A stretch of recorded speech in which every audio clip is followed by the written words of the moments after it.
La dernière fois, nous avons échangé par rapport à l'Église. Et nous avons fini là où on avait abordé le sujet par rapport à Pierre, si tu te rappelles. Et je disais que voilà, il y a cette... Mhm.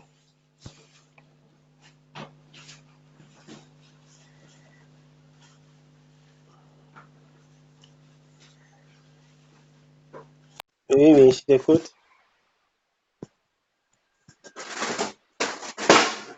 Oui, oui, je t'écoute. Je t'écoute très bien.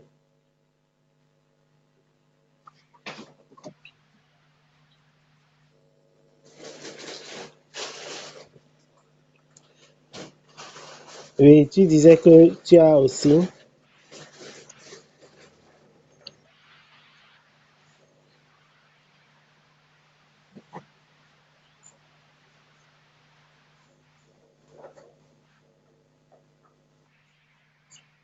Oui,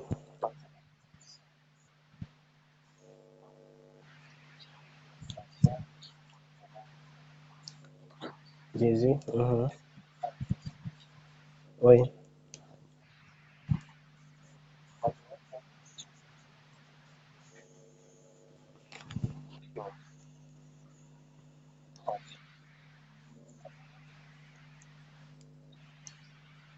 Mhm.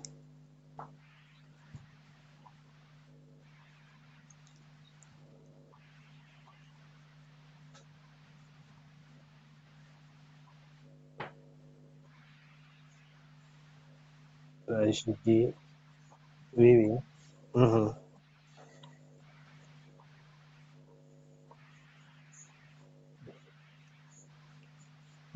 Mhm.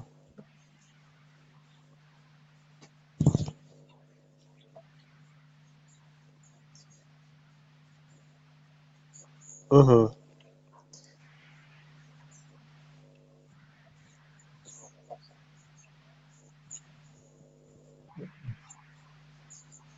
Mhm. Mhm.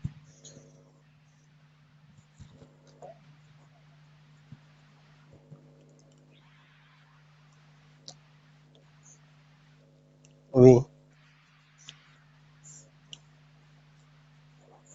Puis Philippe, effectivement.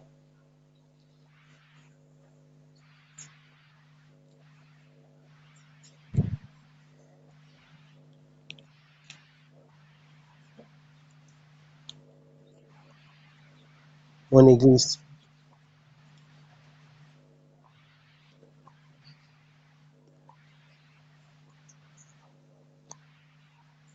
Ok.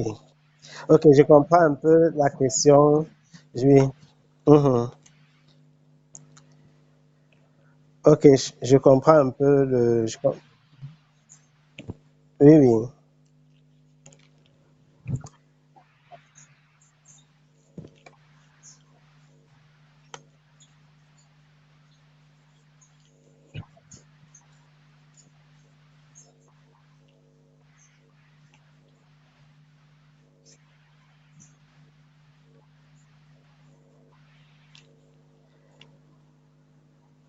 Oui,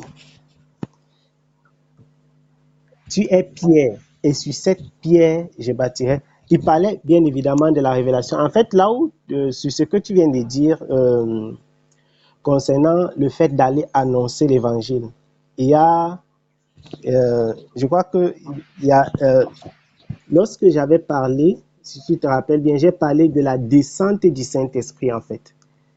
J'ai parlé de la descente du Saint-Esprit. Parce que tu sais qu'il y a une différence entre quelqu'un à qui on a annoncé l'évangile tout simplement et quelqu'un qui reçoit le Saint-Esprit. L'apôtre Paul dit que nous avons, lorsque nous avons reçu l'évangile, nous avons été scellés du Saint-Esprit. Parce que parmi les personnes qui ont cru, il y a deux groupes. Il y a ceux qui ont cru tout simplement et il y a ceux qui ont reçu le Saint-Esprit. C'est différent. Ceux qui ont reçu le Saint-Esprit, c'est-à-dire qui sont baptisés du Saint-Esprit, sont ceux qui sont scellés. Quand le Seigneur dit donc tu es pierre et sur cette pierre, il parle effectivement de la révélation. Mais l'autre aspect matériel de la chose, c'est que c'est par rapport à Pierre. C'est Pierre qu'il va utiliser donc pour faire descendre le Saint-Esprit, un, dans la Judée, deux, dans la Samarie et jusqu'aux extrémités de la terre, c'est-à-dire chez les païens. C'est pourquoi donc, dans la Judée, le jour de la Pentecôte, quand le Saint-Esprit est venu, je te disais encore, c'est Pierre qui était la personne en vue. C'est lui qui avait reçu, pas l'autorité pour dominer l'Église, mais l'autorité pour conduire, pour édifier. Tu te souviens dans le livre de Jean, je ne sais pas si tu te rappelleras du texte, le Seigneur dit à Pierre que Satan vous a réclamé. Je ne sais pas si tu te rappelles de ce texte. Ok. Le Seigneur va dire, on peut le lire toujours si tu veux. Le Seigneur dit que Satan vous a réclamé, mais j'ai prié. La connexion est de mauvaise qualité. Allô? Tu me suis? Ouais. Donc, je disais dans le livre de Jean. Dans le livre de Jean, je crois que c'est dans le livre de Jean, si j'ai bonne mémoire. Je vais lire tant que je retrouve le texte.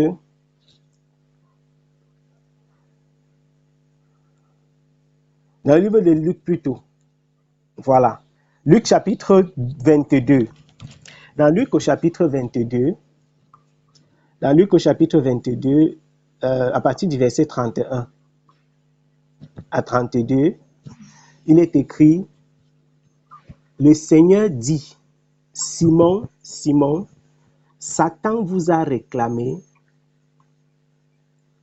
pour vous cribler comme le froment, mais j'ai prié pour toi afin que ta foi ne défaille point, et toi, quand tu seras converti, affermis tes frères. Ceci pose un gros problème dans l'Église, dans la compréhension des termes spirituels. Ça va nous faire ouvrir une petite parenthèse là, maintenant.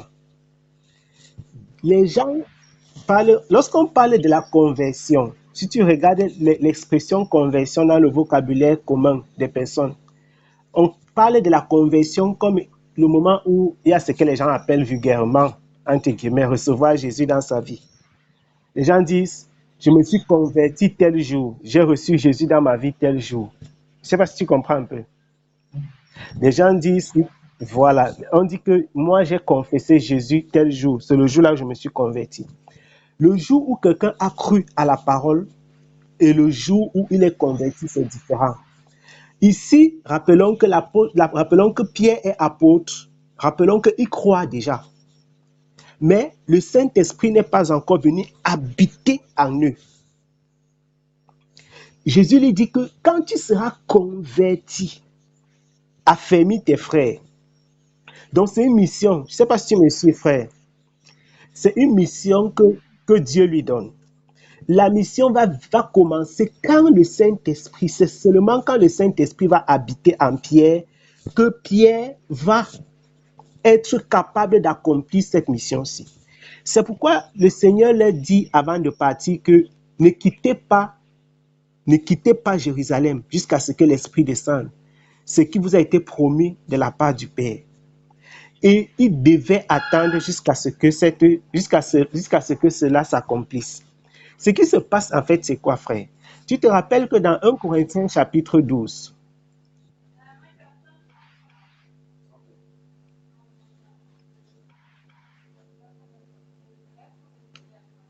je disais, avant que ça ne se coupe, que le Seigneur a donc donné une mission à Pierre qui ne devait être possible que lorsque le Saint-Esprit devait descendre sur lui. Et en fait, quand quelqu'un reçoit le Saint-Esprit, si tu as lu dans la lettre de Paul aux Corinthiens, au chapitre 12, l'apôtre Paul dit ceci. Il dit que le Saint-Esprit, c'est le même esprit qui donne la diversité de dons. Donc, à l'un, il va donner tel don et à un autre, il va donner autre chose. Donc, nous recevons le même esprit avec des missions différentes. Je ne sais pas si tu comprends. Le même esprit avec des missions différentes.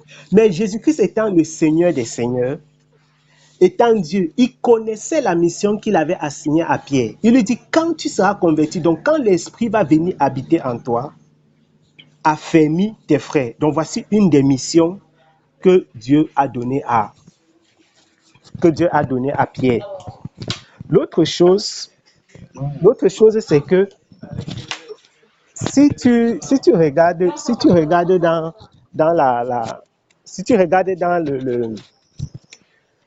dans l'histoire, ce qui se passe, c'est que quoi? Pierre, je te prends un autre exemple. Dans Actes au chapitre 3, la Bible déclare que Pierre est parti au temple avec Jean et que c'était vers l'heure de la prière. Et il se passe là-bas qu'ils ont vu un homme qui avait une malformation depuis sa naissance. Si tu te rappelles des paroles que Pierre a prononcées ce jour-là, et je les cite de mémoire, Pierre dit quelque chose du type, dans la version du second, je pense bien, il dit que je n'ai ni or, ni argent, mais ce que j'ai, je te donne. Au nom du Seigneur Jésus-Christ. Aïe, aïe, aïe, il y a beaucoup de bruit là à l'extérieur. Je suis un peu sorti. Au nom du Seigneur Jésus-Christ, lève-toi et marche. Au nom du Seigneur Jésus-Christ, lève-toi et marche. En fait, c'est que quoi? C'est que Pierre connaissait la portion que Dieu lui a donnée.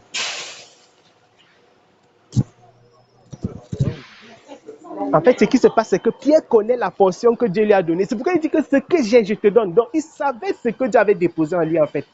Et donc, je suis en train de dire quoi? Je suis en train de dire que la conversion n'est pas, en fait, ce que les gens traduisent par conversion, c'est-à-dire le moment où quelqu'un commence à croire. La conversion, c'est lorsque le Saint-Esprit descend sur toi. C'est lorsque l'Esprit vient habiter à toi qu'il te change. C'est pourquoi on parle de la vie de Christ en nous. Parce qu'une personne qui a cru et une personne qui est convertie, c'est différent. On parle de conversion quand on change la valeur d'une chose. Par exemple, le franc CFA, l'euro, le dollar, ainsi de suite. On parle de la conversion, c'est-à-dire la nature d'une chose change. Quand tu as cru, tu es un croyant. Mais quand tu es converti, tu es un converti. Ça veut dire que ta nature a totalement changé. Maintenant, c'est l'Esprit de Dieu qui se charge de te conduire. C'est différent. Et c'est pourquoi dans le livre des Actes au chapitre 8, la Bible dit que la Samarie avait cru. Tu vois là-bas, j'aime cet esprit. On va lire ce qui est écrit là-bas dans Actes au chapitre 8. Dans Actes, on montre clairement que c'était des personnes qui avaient reçu la parole. On dit qu'ils avaient reçu la parole, mais l'esprit n'était pas encore descendu sur eux. Actes au chapitre 8. Dans Actes chapitre 8, on dit ceci, on dit...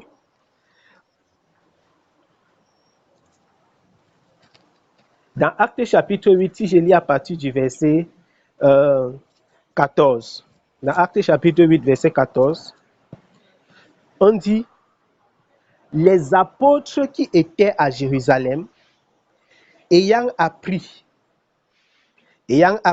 que la Samarie avait reçu la parole, ils envoyèrent Pierre et Jean. En fait, il y a une question que les gens devraient se poser, mon frère. Philippe était baptisé du Saint-Esprit. Philippe était un serviteur de Dieu. Mais pourquoi Philippe n'a pas imposé les mains aux gens dans la Samarie pour qu'ils reçoivent l'Esprit de Dieu? En fait, je suis en train de dire, frère, que quand tu as reçu quelque chose de Dieu, tu l'as reçu. Et Pierre et Jean ne sont pas partis dans la Samarie pour rien. Et tu vas voir que ce n'est pas au hasard qu'on envoie Pierre et Jean là-bas. Il avait reçu de la part du Seigneur cette mission. Il avait reçu cette mission. Philippe connaissait quelle était sa portion. Il a prêché la parole et il a attendu celui qui a reçu l'autre portion. Pierre est venu avec Jean. Ils ont accompli ce qu'ils avaient accompli. Maintenant, la Bible déclare qu'on a envoyé Pierre et Jean. Ceux-ci, arrivés chez les Samaritains, prièrent pour eux afin qu'ils reçussent le Saint-Esprit. Tu vois que ici, Pierre est arrivé avec Jean avant qu'ils ont reçu le Saint-Esprit. Et ça, c'est la deuxième fois, si je peux dire, Donc, il y a d'abord eu la réception du Saint-Esprit dans la Judée. Il y a eu la réception du Saint-Esprit dans la Samarie. Et il y aura la réception du Saint-Esprit chez Corneille pour boucler la boucle. Et c'est toujours Pierre. Et quelque chose d'assez particulier dans les Écritures, c'est que la Bible déclare, tu te rappelles, ce sont les paroles de l'apôtre Paul que je vais citer de mémoire. L'apôtre Paul dit que lui, il avait été désigné par le Seigneur comme l'apôtre des gentils et Pierre comme l'apôtre des Juifs. Tu te rappelles de ces paroles? Or, quand tu vas regarder le cours, la naissance de l'Église, le premier gentil, c'est-à-dire le premier non-juif qui a été converti, c'est par la bouche de l'apôtre Pierre. Mais Pierre, d'ailleurs, si tu regardes, si tu lis les paroles que Pierre va annoncer à ses frères juifs, parce que tu sais que l'Église, quand l'apôtre Pierre est parti prêcher la parole à Corneille, beaucoup de personnes dans l'Église se sont étonnées que Pierre se soit approché d'un païen pour lui annoncer la parole. Et c'est Pierre qui leur a expliqué que non, j'étais couché, le Seigneur m'a donné une vision, voici ce qui s'est passé, et Dieu m'a donné de comprendre que je ne dois regarder personne comme impur. Et c'est là où Pierre va donner cette parole, que Dieu ne fait exception de personne. Donc, Pierre est effectivement la personne que Dieu a utilisée à la fois pour faire descendre le Saint-Esprit dans la Judée, dans la Samarie et dans le monde, c'est-à-dire chez les païens, en commençant par Corneille, qui est le premier, en commençant par Corneille, qui est le premier païen converti. Maintenant, si on évolue dans la configuration de l'Église, tu vas voir que si on évolue dans la configuration de l'Église, tu vas voir que la structure de l'Église n'était pas pyramidale. La structure de l'Église. L'Église n'avait pas une structure pyramidale avec un chef, un maître qui est humain. L'Église avait à sa tête le chef qui est Jésus-Christ et des serviteurs, des personnes qui ont reçu du Seigneur l'appel, un appel particulier pour servir dans la maison, pour servir dans la communauté. C'est en fait ce qui se passait dans l'Église. Je vais prendre un exemple. Nous allons lire une lettre de Pierre. Dans la lettre de Pierre, Pierre dit ceci. C'est 1 Pierre, si j'ai bonne mémoire. Pierre dit, dans 1 Pierre chapitre 5, tu es là? 1 Pierre chapitre 5. Ok. Je disais donc dans 1 Pierre au chapitre 5, 1 Pierre au chapitre 5, il est écrit ceci. Voici les exhortations que j'adresse aux anciens qui sont parmi vous, moi, anciens comme eux. Tu vois que c'est Pierre qui parle là. Pierre qui est l'apôtre. Pierre qui est celui qui a prêché dans Actes chapitre 2. Pierre qui a annoncé la bonne nouvelle aux Juifs et aux païens. Pierre qui a reçu une autorité, je parle d'autorité spirituelle, merveilleuse. Pierre envoie une lettre et se présente comme un ancien. Pourquoi? Parce que dans l'Église, il n'y avait pas cette structure pyramidale qu'on observe aujourd'hui. Les hommes, ils s'appelaient les frères. Quand je dis hommes, les humains, les bien-aimés, ils s'appelaient des frères. C'était des frères et des sœurs. Maintenant, les anciens, c'est-à-dire ceux qui dirigeaient la communauté, parce qu'en fait, ce qu'on appelle anciens ou pasteurs, c'est en fait des dirigeants. C'est des dirigeants. Ces dirigeants, ils pouvaient avoir reçu maintenant des ministères particuliers. C'est pourquoi Pierre se présente comme étant quoi? L'ancien comme les autres. Il dit, moi, ancien comme eux, témoin des souffrances de Christ et participant de la gloire qui doit être manifestée.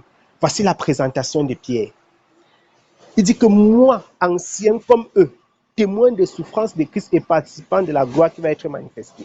Ce n'est pas quelque chose qui est unique. Ce n'est pas quelque chose qui est unique à Pierre.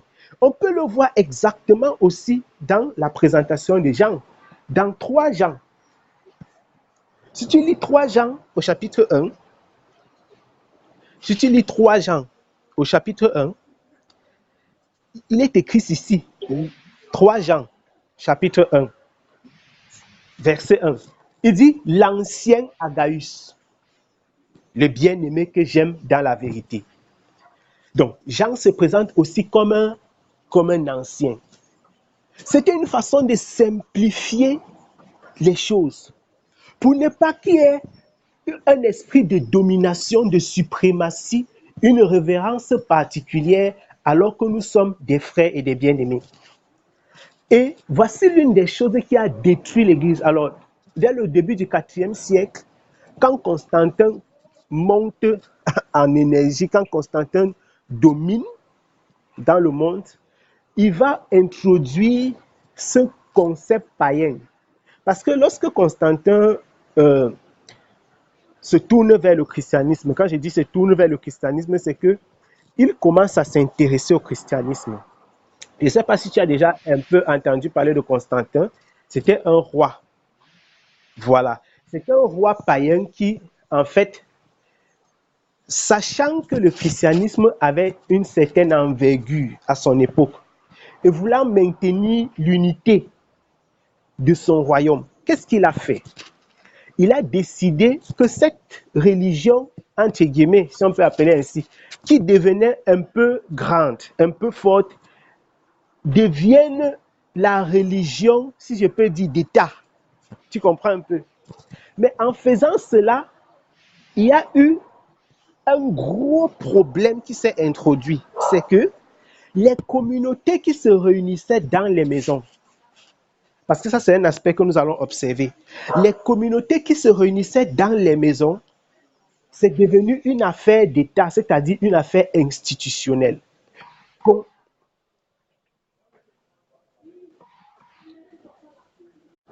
Donc je disais que au lieu que les premières communautés chrétiennes, au lieu du fait que les premières communautés chrétiennes se réunissaient dans les maisons, il va commencer à bâtir, parce que les tout premiers temples ont été bâtis par Constantin au IVe siècle.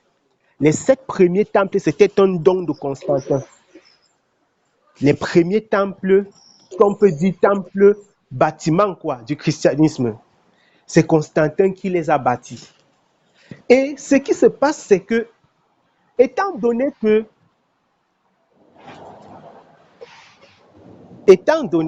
je disais, ce qui se passe, c'est que, oui, allô?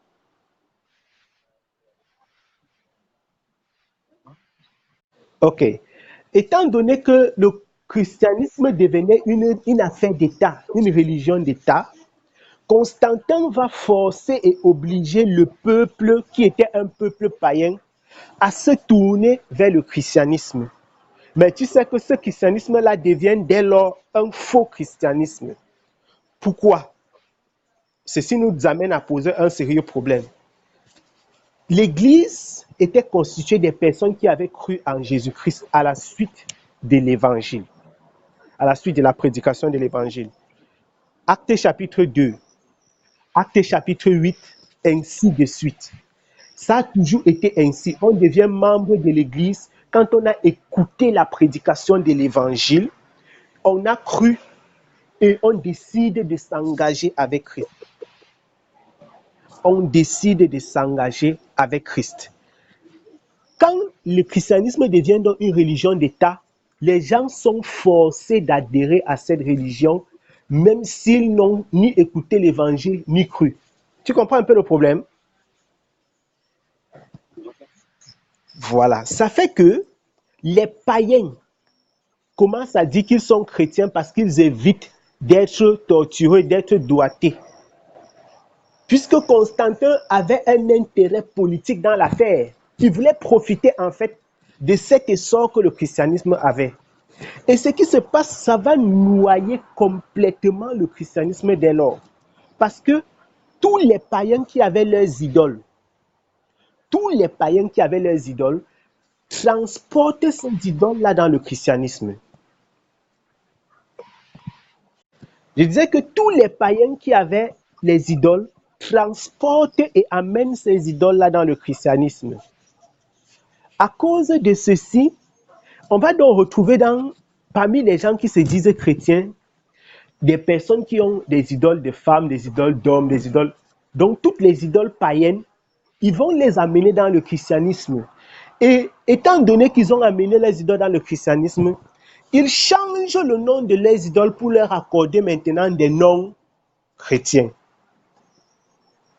Mais pour continuer à adorer leurs idoles qu'ils avaient, quoi. C'est-à-dire, si j'avais ma statuette que j'adorais et que je l'appelais je ne sais pas quoi, je peux dire que maintenant, elle s'appelle Marie. Puisque dans le christianisme, j'ai déjà appris qu'il y avait une femme qui était de bonne vie et qui s'appelait Marie. Voilà comment petit à petit, les doctrines païennes dans l'Église, les traditions roumaines, on va créer ce qu'on appelle le sacerdoce. On va créer ce qu'ils appellent le sacerdoce. Il y a maintenant dans le peuple de Dieu deux groupes. Un groupe de personnes qu'on appelle le clergé et un groupe qu'on appelle les laïcs. Tu sais que tu n'as jamais vu ces deux termes dans la Bible. Les chrétiens sont tous enfants de Dieu. Ils sont tous serviteurs du Seigneur. Ils sont tous membres de l'épouse de Christ. Ils vont créer ce qu'on appelle, parce qu'ils ont copié dans la tradition roumaine, dans les temples roumains. Ils vont ramener ça dans l'église, puisque l'église s'est infestée à cause des décisions de Constantin. Il y aura donc désormais ce qu'ils appellent le clergé. Ce qu'ils appellent le clergé et ce qu'on appelle les laïcs. Donc le reste du peuple, c'est le clergé, c'est les laïcs. Et eux qui dirigent, ils vont s'appeler le clergé. Maintenant, il y a des règles, des lois, il y a des vêtements spéciaux pour le clergé. Et maintenant, le reste du peuple s'habille comme tout le monde. Maintenant, le clergé a des vêtements spéciaux. Jésus-Christ n'avait jamais eu un vêtement spécial, ni les apôtres. C'est à partir du 4e siècle, en ce moment-là, que dans l'Église naissent les vêtements particuliers que certaines personnes portent à cause de leur stature. Le premier terme pontifex, pontimus, c'est-à-dire celui qui se nomme comme étant le chef et le roi, la tête de l'Église, lui-même étant le boss, c'est Constantin. Donc, Constantin prend donc des décisions suprêmes et transforme et détruit toutes les doctrines qui étaient fondamentales à l'Église. Il sera la première personne notamment qui va être baptisée par aspersion. Parce que personne n'avait le courage de baptiser un roi par immersion, de le plonger dans l'eau.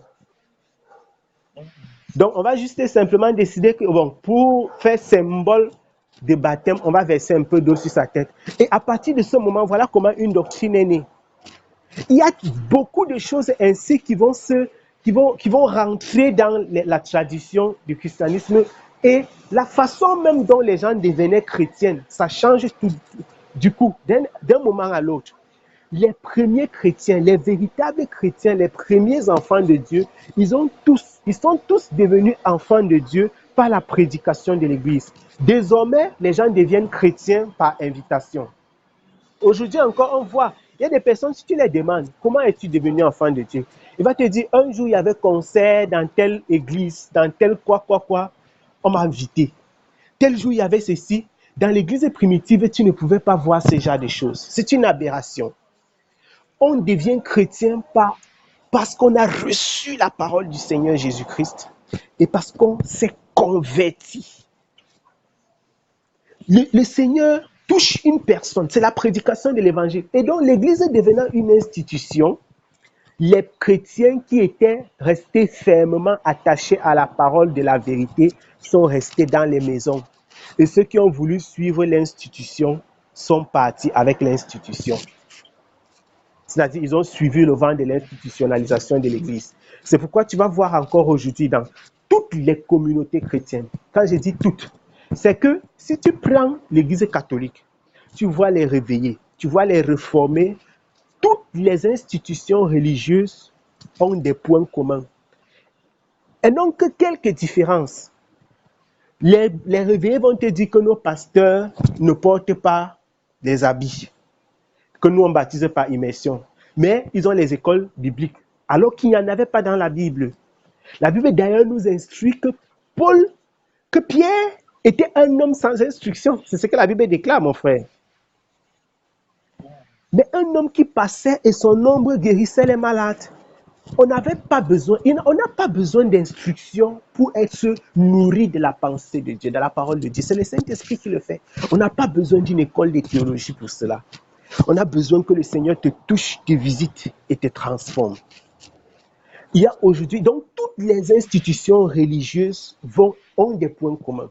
Ils vont te dire, voilà, nous avons telle chose qui fait la différence entre nous et eux. Mais en fait, ce qui se passe, c'est quoi? C'est que si tu nais de quelque chose, je vais dire quoi? La véritable église du Seigneur Jésus-Christ, l'église primitive, à partir d'elle, il y a une fausse église qui est née, qui était l'église institutionnelle de Constantin. Dès lors, toutes les autres églises institutionnelles sont nées de l'église de Constantin, qui est normalement l'église catholique. C'est pourquoi on l'appelle la mère de tout ce qu'on appelle abomination, parce que tout ça, ce sont des choses qui étaient une transformation de la pensée de Dieu. Ça fait que quoi? Toutes les autres églises qui sont nées ont gardé quelque chose de l'église catholique. Je ne sais pas si tu me comprends. C'est-à-dire, tu vas voir donc l'une d'entre elles qui a le baptême par aspersion, l'autre n'en a pas. L'une a les centres de formation des pasteurs, l'autre n'en a pas. Tu vas voir celle où on donne la Sainte Seine des petits pains, l'autre on ne donne pas ainsi. Il y a toujours des points communs. Tu comprends que voici la racine et voilà les branches. Alors que l'Église en elle-même, l'Église, le corps du Seigneur, celle-là même que le Seigneur a fondée depuis le départ, n'avait pas tout cela. Il n'y avait pas les cours de catéchisme. Les cours de catéchisme sont venus pour ébranler l'évangile. Parce qu'une personne croit à la suite de l'annonce de la parole, de la bonne nouvelle de Jésus-Christ. Dès lors qu'on place le catéchisme, c'est pour renverser la parole. Puisque les gens croient maintenant par l'intellect, on pose les questions. C'est un peu comme l'école. 1 plus 1, 2. 2 plus 2, 4. Et donc, on peut dire que quelqu'un a échoué les cours de catéchisme. Quelqu'un peut programmer. Dès lors, je ne sais pas si tu comprends un peu à quel point c'est dangereux ce système. Dès lors, quelqu'un peut programmer. Je peux rester comme ça. Je dis que bon, toi là, tu vas te baptiser dans 5 ans. Dès que tu auras tel âge, tu te baptises. Mais c'est incroyable. On ne se baptise pas comme si on prenait un diplôme. Il n'y avait pas de carte de baptême. On se baptise parce qu'on a reçu la véritable parole. Voilà comment l'Église est infestée et détruite par des doctrines incroyablement dangereuses. Dangereuses. Le baptême, quelque chose d'important. Le Seigneur Jésus-Christ dit dans le livre de Marc au chapitre 16 que celui qui croira sera baptisé. Donc ce n'est pas un choix, il faut se baptiser. Voilà comment on a transformé ça en quelque chose de banal, tout simplement avec une doctrine. Et donc tu vas voir un enfant dire, moi je ne me baptise pas cette année, je vais me baptiser quand j'aurai 12 ans, 13 ans, 14 ans. Et pour eux, ils considèrent ça véritablement comme un baptême. Ils vont te dire qu'ils ont cru. Dès lors que le fondement sur lequel ta foi est attachée est faux, ça veut dire que ta foi est fausse. Satan est incroyable, mon frère. C'est terrible. C'est terrible. Et c'est pourquoi, quand tu vas lire ces merveilleuses paroles de notre Seigneur par la bouche de Jérémie, tu te dis, waouh,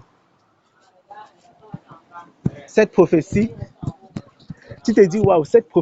ça concernait notre génération. Je ne sais pas si je vais lire pour nous. Le Seigneur a dit par la bouche de Jérémie qu'ils m'ont abandonné, moi qui suis la source d'eau vive, pour se creuser des citernes crevassées. Je crois que ça doit être dans le livre de Jérémie ou quoi, au chapitre 2. On va lire Jérémie chapitre 2. Jérémie chapitre 2.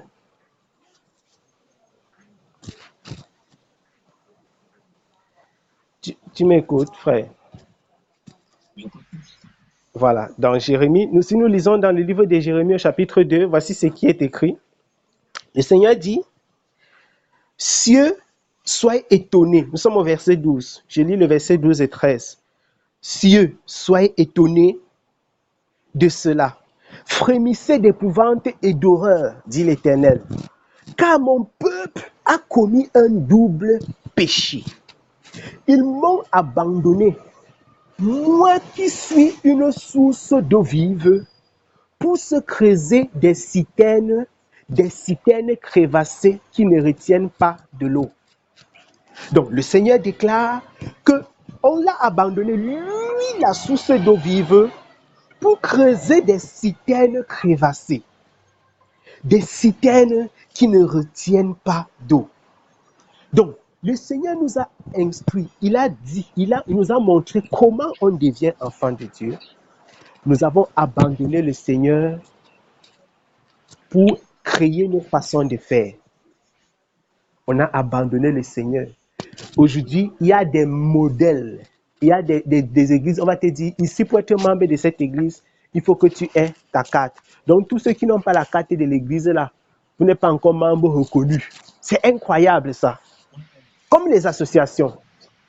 C'est terrible.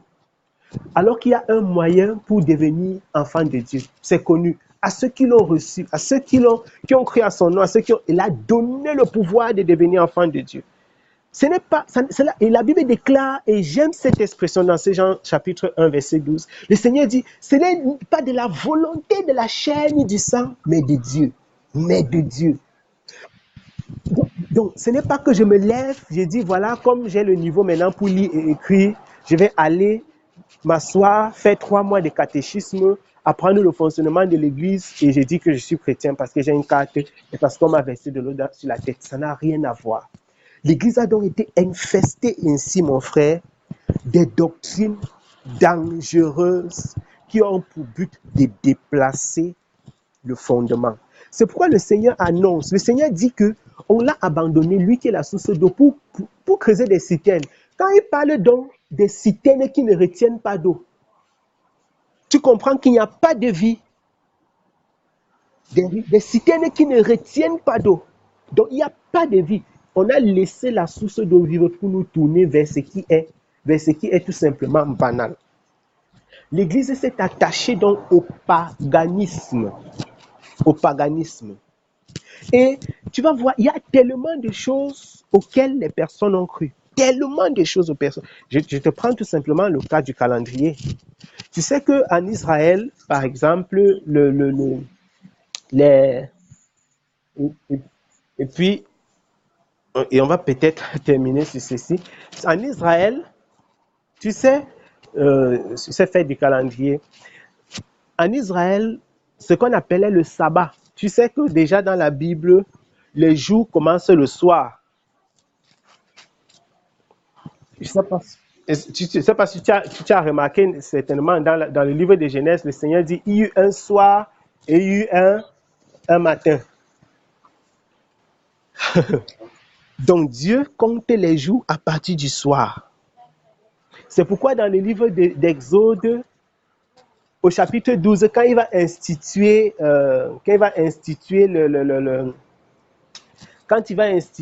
la Pâque, il va dire que vous allez immoler l'animal entre les 2 soirs. Parce qu'en fait, les journées commençaient le soir.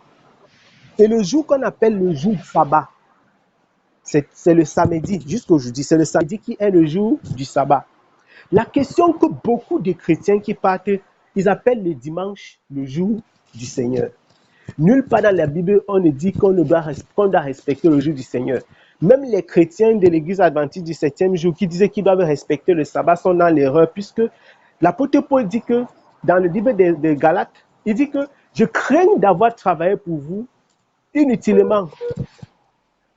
Je disais dans le livre dans la lettre de Paul aux Galates, il annonçait aux Galates, je crains d'avoir travaillé pour vous inutilement.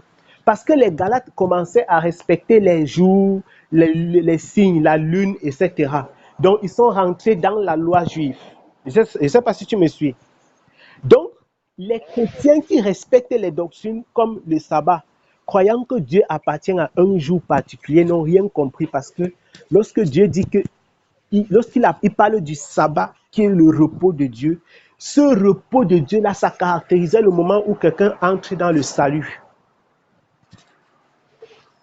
Le véritable sabbat se trouve en Christ. C'est pourquoi Jésus-Christ va dire que quoi? Que le Fils de l'homme est maître du sabbat. Il dit notamment dans Matthieu chapitre 11, verset 28, « Venez à moi, vous qui êtes fatigués et chargés, et je vous donnerai du repos. » Le mot repos là-bas, c'est le sabbat. Donc Jésus-Christ est celui qui accorde le sabbat. Donc quand Dieu dit, quand la Bible déclare que on doit se reposer le jour du sabbat, c'est que l'homme, quand il est encore dans le monde, dans le péché, quand l'homme est esclave du péché, il est dans la souffrance. Et lorsqu'il se convertit au Seigneur, il reçoit le repos pour son âme. Je disais que l'homme, quand il est encore dans le monde, il est esclave du péché, esclave des choses de la terre. Mais quand il vient à Jésus-Christ, il reçoit la liberté, il reçoit la paix, il reçoit le repos. Et ça, c'est un repos qu'il reçoit non seulement sur le plan physique, mais aussi sur le plan spirituel. C'est ce repos-là qui est caractérisé par le sabbat. Ça ne veut pas dire qu'on doit respecter le sabbat du samedi. Non. Dieu annonçait prophétiquement autre chose, le repos qu'accorde le Fils de l'homme. Et donc, c'est pourquoi les chrétiens qui ont cru à partir du livre des Actes, tu ne verras plus les chrétiens se réunir le samedi ou bien parler même du sabbat, ni encore des fêtes juives. Parce qu'ils ont eu cette liberté en Jésus-Christ. Ils ont connu quelle est la valeur de chacune de ces fêtes-là. Et lorsque le Seigneur permettra, quand le Seigneur va faire grâce, on pourra toucher ces choses. Maintenant, je finissais en parlant du calendrier pour dire, il y a donc ces chrétiens-là qui respectent le calendrier que Constantin a institué. Et il y en a d'autres qui respectent le calendrier juif. Les deux groupes sont dans l'erreur. C'est-à-dire, ceux qui respectent le calendrier juif, ils disaient qu'ils font comme les juifs, alors que nous sommes en Christ. Ceux qui respectent le calendrier de Constantin, leur nombre est encore plus grand, c'est-à-dire c'est les chrétiens du dimanche. Pour eux, c'est encore même grave, c'est-à-dire eux, ils n'ont aucune base biblique. Et à la vérité, qu'est-ce qui fait que le dimanche soit le jour appelé aujourd'hui le jour du Seigneur? Au point où les gens disent aujourd'hui c'est le jour du Seigneur. C'est une aberration et une abomination. Parce que Constantin avait décidé du jour du Seigneur le dimanche pour une raison précise. C'est que le soleil était un dieu dans son royaume. Constantin adorait le soleil et c'est connu historiquement. Constantin adorait le soleil. C'est pourquoi on parle de Sunday. Il a donc décidé que le jour qu'on appelle Sunday devienne le jour où on adore. Pour que ce jour-là, ceux qui adorent le soleil fassent leur adoration librement et que pendant le même temps aussi, les chrétiens sont en train de faire leur adoration. C'est pour mélanger le tout ensemble. Et si tu constates, si tu observes donc, tu verras que tous les jours de la semaine sont, en fait, prennent leur origine. Tous les jours de la semaine prennent leur origine de... Tous les jours de la semaine prennent leur origine d'un astre, quoi. Je ne sais pas si tu me suis. Voilà. Les jours de la semaine prennent leur origine d'un astre. Donc, lundi, si tu regardes lundi, on va te parler de Monday. En anglais, la lune, c'est quoi? C'est moon. Monday. Mardi, c'est Mars. Mars. Mercredi, miércoles. Wednesday. Miércoles, il y a une planète, je ne sais pas si tu me suis. Mercredi qui est Wednesday, qui est aussi miércoles, c'est le jour de Mercure. jeudi, qui est Thursday en anglais, et Jueves, c'est le jour de Jupiter. Vendredi, c'est le jour de Vénus. Samedi, Saturday, c'est le jour de Saturne. Si tu connais les planètes, tu vas comprendre exactement de quoi on parle. Et donc, le jour qui est au centre, c'est donc Sunday, le jour du soleil. Et c'est pourquoi Constantin a donc choisi le jour du soleil, parce que le soleil est un dieu. Et tu sais que même dans le monde aujourd'hui, il y a des cultures qui adorent le soleil. Et je vais te faire une petite remarque que naturellement tu aurais déjà faite. Tu vas constater que il y a le bâton que les prêtres arrêtent là, où c'est les évêques. En tout cas, il y a le bâton là. C'est le soleil qui est dessiné avec les rayons comme ça qui montent. Si tu pars, regarde bien, il faut commencer à observer, donc dans le catholicisme, tu vas voir que généralement, même leurs fenêtres, sur beaucoup de fenêtres, on va mettre quelque chose au milieu comme un rond, avec beaucoup de rayons qui partent dans toutes les directions. C'est une adoration qui est en fait dissimulée. Tu ne peux pas voir, frère, tu ne peux pas voir un temple catholique sans voir le soleil dessiné quelque part. Et le bâton, que soit les évêques ou il y a une catégorie de leur, ils ont leur bâton là au-dessus comme ça, c'est le soleil qui est dessiné. Ce n'est pas de façon anodine. Et donc, on est tombé dans une affaire, le christianisme moderne et contemporain est tombé dans une affaire qu'ils ne maîtrisent pas. Ils ont simplement commencé à adopter et commencé à suivre de façon bête et aveugle. Parce que la Bible déclare que Satan est venu pour égorger, tuer et détruire. On ne peut pas embrasser les choses comme ça, tout simplement sans interroger la venue. Et puis, c'est pourquoi l'Église, puisqu'elle a commencé à embrasser les choses bêtement, va faire aussi les choses bêtement. Tout ce qui était naturel, simple et normal va devenir compliqué, bizarre, tordu. Que ce soit la façon dont on devient enfant de Dieu, la façon dont on devient serviteur de Dieu, même le simple mariage qui était une simple affaire entre deux familles. Aujourd'hui, on va te parler du mariage à l'église. Et beaucoup de chrétiens encore croient dans leur esprit que si tu n'es pas marié à l'église, ton mariage n'est pas reconnu devant Dieu. C'est une abomination, c'est une aberration terrible. Voilà autant de doctrines étrangères qui causent des sérieux problèmes. Pour te dire, le christianisme que nous avons aujourd'hui, c'est tout sauf ce que le Seigneur Jésus-Christ a laissé. Je te dis, tout sauf ce que le Seigneur Jésus-Christ a laissé. Vraiment, c'est tout à fait étranger à ce que le Seigneur a laissé. Et là, quand tu vas suivre ces choses, tu vas comprendre pourquoi il y a des questions étranges dans la Bible. Jésus-Christ dit, quand le Fils de l'homme reviendra, trouvera-t-il la foi? Tu connais cette question? Voilà. Trouvera-t-il la foi sur terre? Quand Jésus va revenir, est-ce qu'il va trouver la foi? Le christianisme a pris toutes les formes. Et dans ce livre de Matthieu chapitre 15, donc, c'est à dessein que Jésus-Christ dit aux scribes et aux pharisiens que vous avez transformé la parole du Seigneur, vous tordez la pensée de Dieu et vous préférez suivre les traditions de vos pères. Les scribes et les pharisiens se sont plaints au Seigneur en disant que ses disciples mangeaient sans laver les mains.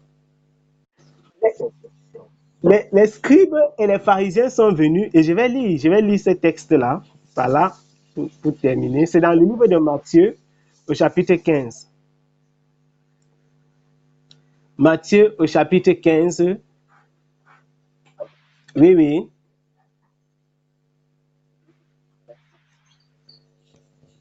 Nous allons donc lire dans Matthieu chapitre 15. Tu vas voir qu'il y avait déjà les bourgeons de cette affaire.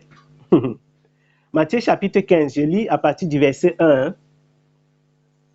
Le Seigneur dit, il est écrit ceci: alors les pharisiens et les scribes vinrent de Jérusalem auprès de Jésus et dirent: pourquoi tes disciples transgressent-ils la tradition des anciens?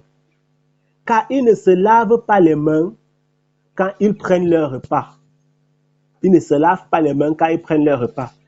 Il leur répondit, et vous, pourquoi transgressez-vous le commandement de Dieu au profit de votre tradition? Car Dieu a dit, honore ton père et ta mère, et celui qui maudira son père ou sa mère sera puni de mort. Mais vous, vous dites, celui qui dira à son père ou à sa mère, ce dont j'aurais pu t'assister est une offrande à Dieu. N'est-ce pas d'honorer son père, n'est pas tenu plutôt d'honorer son père ou sa mère? Vous annulez ainsi la parole de Dieu au profit de votre tradition. Hypocrite, Ésaïe a bien prophétisé sur vous quand il a dit, ce peuple m'honore des lèvres, mais son cœur est éloigné de moi. C'est en vain qu'il m'honore en enseignant des préceptes qui sont des commandements d'hommes. Amen. Frère, le christianisme, il est simple. C'est-à-dire, Jésus-Christ nous a laissé une foi simple. Tu prêches la parole à quelqu'un, tu témoignes Jésus-Christ. Quand il a cru, il se fait baptiser. Il croit.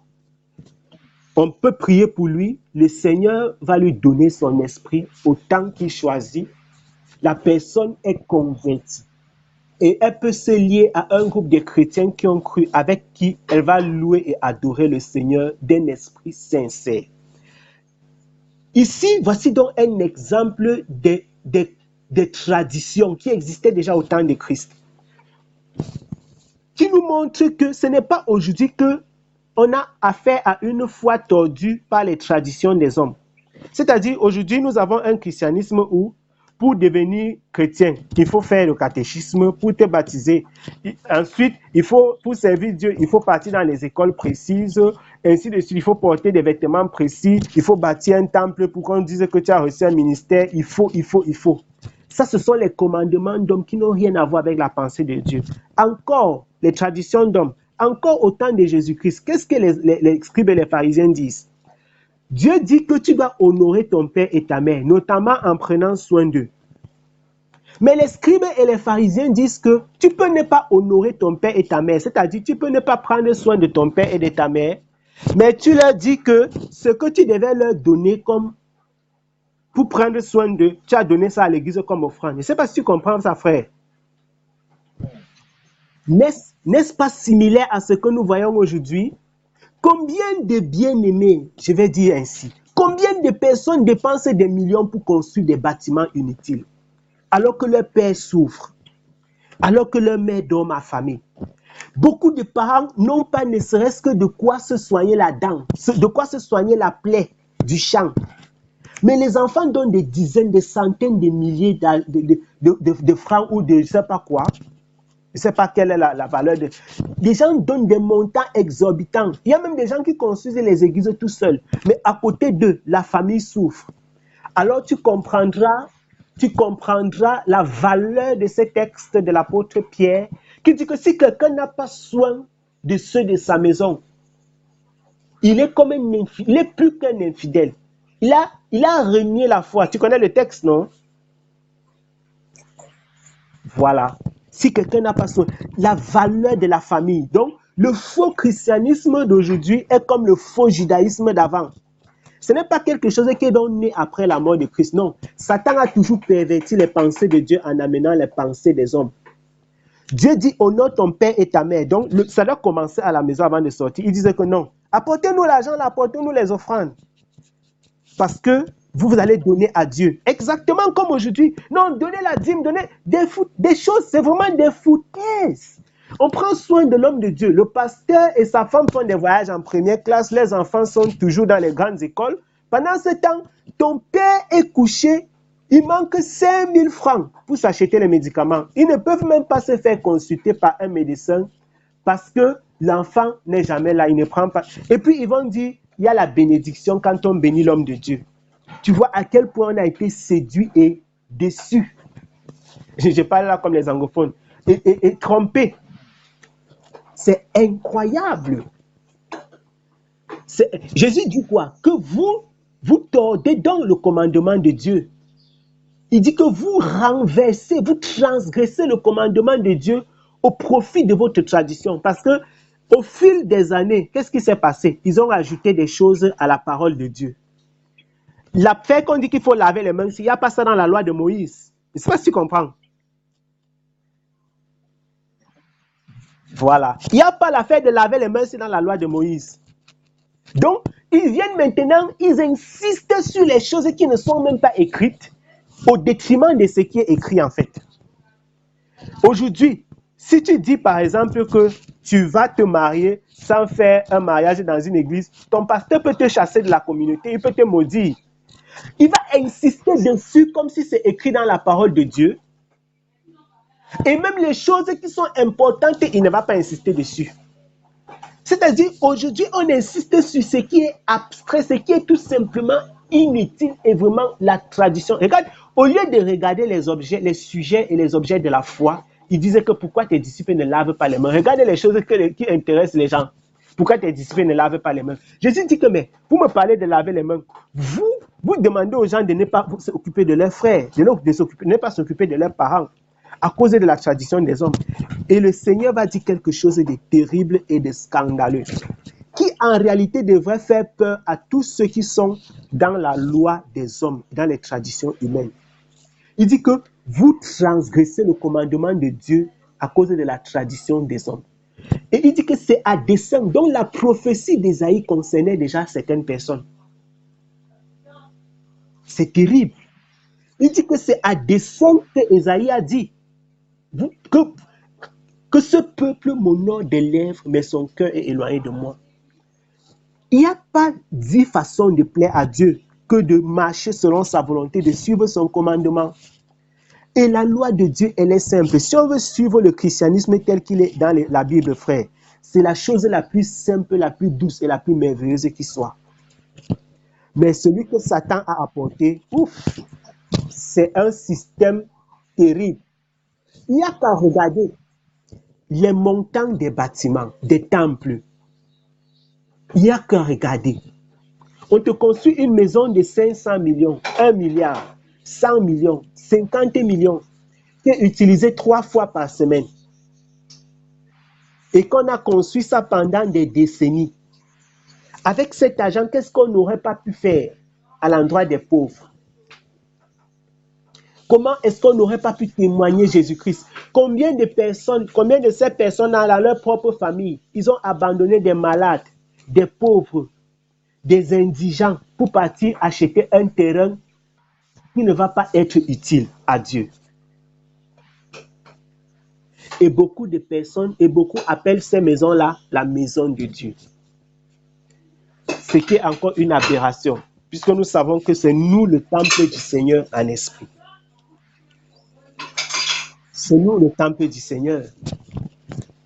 Il y a une grande nécessité de réforme dans l'Église. Une grosse nécessité de réforme. Grosse nécessité de réforme, frère. Oui, allô? Donc, je disais, il y a une grande nécessité donc de réforme dans l'Église.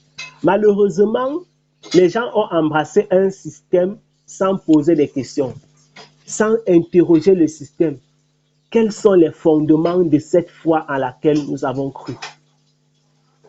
La Bible déclare que si un aveugle conduit un autre, les deux vont tomber dans un trou. Je dis toujours, et je reviens toujours sur ce verset.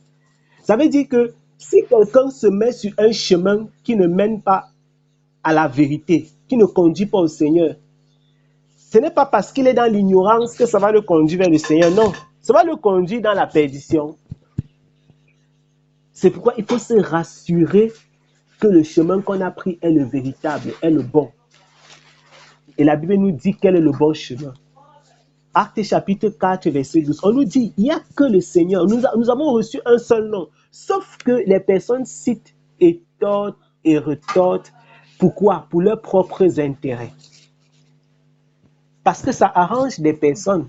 Ça arrange des personnes que la fausse foi existe. Ça arrange des personnes de tromper les autres pour leur propre bonheur. J'allais dire pour leur propre bien-être. Par exemple, un pasteur qui sait qu'il a un salaire de, je ne sais pas, 500 000, 1 million après chaque mois, pourquoi est-ce qu'il va croire à l'évangile de la vérité? Il ne peut pas. Il va refuser ça. Et le système l'arrange. Parce qu'il part dans une école de théologie. On n'a jamais la théologie, c'est-à-dire la science de Dieu. Donc, on étudie Dieu. Comment l'homme peut étudier Dieu? Après, tu dis que tu as la licence en théologie, donc la licence en études de Dieu. Tu as le doctorat en études de Dieu. Il y a même les gens qui sont professeurs d'études de Dieu, donc ils sont professeurs en théologie, quoi. C'est scandaleux, mon frère. C'est terrible. C'est pourquoi la patience de Dieu, comme nous dit Pierre, notre frère, la patience de Dieu, c'est notre salut. Dieu est patient pour nous sauver. Quand nous avons écouté des choses pareilles, lorsque nous avons plongé le regard dans la parole et qu'on a découvert ces choses, on ne peut que lui rendre grâce parce qu'ils sont nombreux qui sont dans l'ignorance. Ils sont nombreux qui sont dans l'ignorance. Nombreux.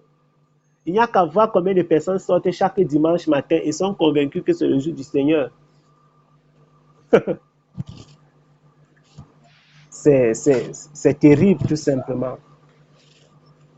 Il ne nous reste qu'à prier et à dire vraiment, Seigneur, que le Seigneur ouvre les yeux des personnes et les amène voilà, à découvrir véritablement qu'ils sont dans l'erreur. Ils sont dans l'erreur. Et Jésus-Christ dit que l'âge spacieux est le chemin qui mène à la perdition. Resserré, étroit est le chemin qui mène à la vérité. Peu le trouvent, c'est ce que le Seigneur déclare.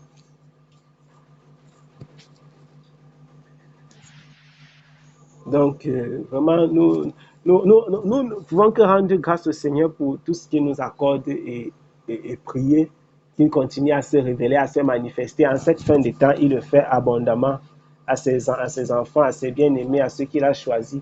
Et nous savons que Dieu est fidèle et qu'il continuera à le faire. On va certainement toucher aussi prochainement, s'il plaît au Seigneur. En tout cas, pas dans la suite. On va toucher même comment se passaient les cultes, comment ça fonctionnait de façon pratique. Parce qu'ils s'organisaient, c'était dans les maisons, c'était simple, sans chorale, etc. C'était des choses vraiment, c'était vraiment la famille, c'était quelque chose de fraternel. Et puis, dans ça, à travers ça, quand on va toucher même le repas du Seigneur et tout, tu vas comprendre que mais ça n'a rien à voir. Rien à voir. Et c'est tout simplement incroyable. Comme on dit, il y a une véritable nécessité à retourner aux choses, à la vérité, quoi. La séduction.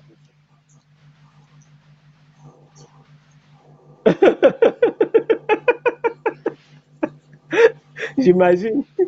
Il y a des choses, quand on te dit, tu es choqué, ton esprit, tu te poses des questions, mais c'est quoi cette histoire?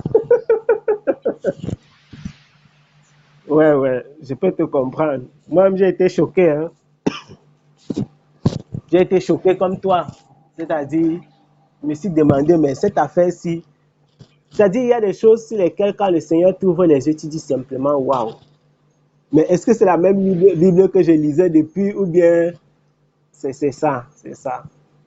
Et tu vas donc comprendre que on peut utiliser la même écriture pour perdre et pour éclairer.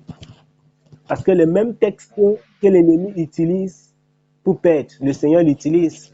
Il n'y a qu'à voir ce qui se passe dans le livre de Luc au chapitre 4. Satan essaie d'utiliser la parole de Dieu pour tromper Dieu lui-même. Il dit que non, il est écrit qu'il ne veut pas te laisser tomber. Il va envoyer ses gens pour te... C'est-à-dire, il connaît le psaume 91. Il sait que c'est écrit, le psaume 90. Et il le cite. Pour dire que l'ennemi connaît cette affaire, il connaît cette écriture. C'est pourquoi quand tu vas évoquer ces choses, les pasteurs, les prêtres, ils vont te citer les textes. C'est avec les textes qui vont égarer les personnes, pas avec autre chose. C'est avec les textes. On va te dire non, voilà, c'est pas ça, c'est pas ce que ça veut dire et tout et tout. Il y a une évolution. Non. Pourtant, il y a zéro évolution. C'est pas une réalité d'évolution, c'est tout simplement que vraiment les hommes sont, voilà, il y a eu la perdition qui est entrée dans l'œuvre du Seigneur et ceux qui sont avertis par le Saint-Esprit se mettent à l'écart de ces choses pour suivre le Seigneur dans la simplicité et dans la fidélité. C'est tout simplement ça. Donc, c'est un peu ça. Et bon, la prochaine fois, on va en parler, on va parler d'autre chose, Dieu voulant. Et le Seigneur va nous conduire naturellement selon sa volonté, quoi. Ouais.